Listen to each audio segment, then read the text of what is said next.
I basically was like another class worth of like trouble. It's not just a standard situation that you have. Him trusting in me meant that I did not want to betray that trust, but also ask them genuinely for help. That connection is definitely one of the big elements. Man, the feelings that I have towards teachers is honestly one of deep respect and gratitude.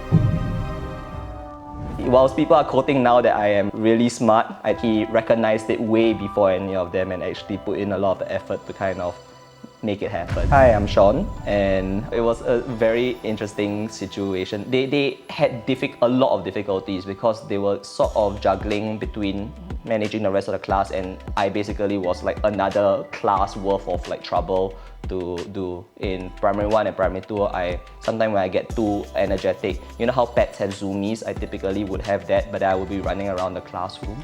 So that's like the amount of energy that I needed to burn. And at school excursions, my then form teacher needed to actually sort of recruit my mum for help, or else she would come back disheveled essentially and coming back from a school excursion, and I'll be like happily bouncing on whilst holding her hand, and she'll be looking like she went through a war. My mum realized this and decided maybe this is not the best environment, so she actually put me out of that class and transferred me to another class where I met this particular teacher of mine that was pivotal, Mr. Alan Ang. I think my mum did some of the behind the scenes magic as she usually do and talked to him about my condition and briefed him about how to manage, and he also went back and did a bunch of research on his own. Basically, I think one of the first few incidents was me meeting my one of my oldest friends, and I basically we were fighting. So essentially, I think he pretty much like caught on that this is not just a standard situation that you have. This is someone that needs, needs specific management strategies and all the other kind of things to kind of engage.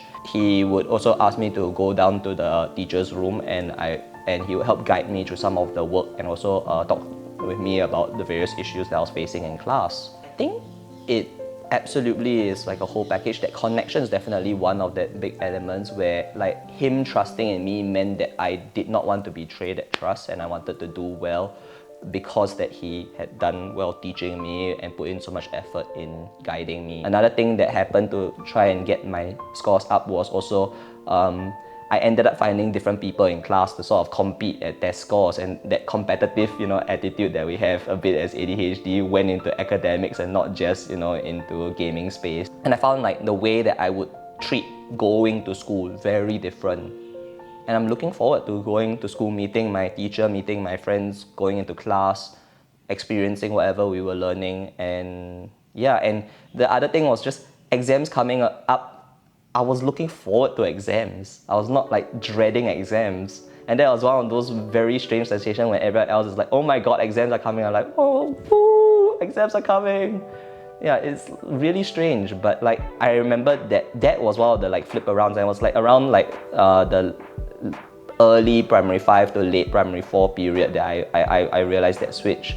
And especially when I was getting back report cards that were showing that I was scoring extremely well, more reinforcement, on myself, and the dopamine hit became enough that academics became one of the points that I could do. That's why I started to excel in math and science, and I was doing pretty well in English, enough to basically get pretty good grades. In primary 5, I actually managed to hit first in class. So that is quite insane from second last in class in primary 3. One particular skill that I found allowed me to go further beyond. In university, I would then approach professors and actually tell them about my conditions, knowing that this is a person that I'm going to be honest about my condition, and if I'm affecting class, you can also highlight to me how I can adjust myself and I can help to learn better. And then I also can go on office hours and I can joke with them about how they're doing in their overall teaching, but also ask them genuinely for help and not feel the fear that like this person would be angry at me for asking a question because I should have learned it in class. I think that was the one big thing that allowed me to then move very far forward in life, is to then keep that communication channel open. Man, the feelings that I have towards teachers is honestly one of deep respect and gratitude. I have met so many good teachers along my journey, every single one of them impacting me in a way that I don't think they themselves can imagine. certain small stories, emotions and the like still resonate with me today.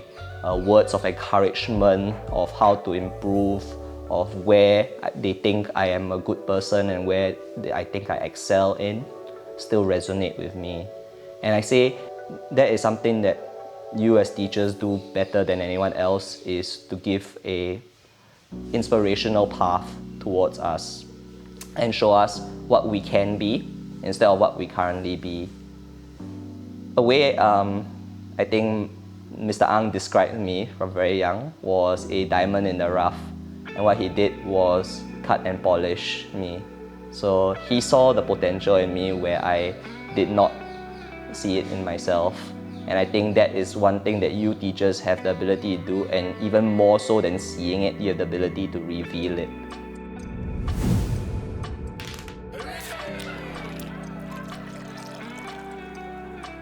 For some reason or another, I have had stellar academic records. This feels weird saying it myself, but I scored extremely well for the GCE O-levels. I took 8 subjects and come out with top scores for every single one of them, so I got straight 8 A1s. Just about a few years ago, I graduated with 2 degrees from 2 universities, so there was a dual degree program between SUTD and SMU. So I came out with a bachelor's in engineering in information systems, technology and design on the SUTD side, and a bachelor's of business administration on the SMU side. The various teachers have sort of helped me in my journey to achieve academically in a system that doesn't encourage ADHD people to work well in sort of the education system.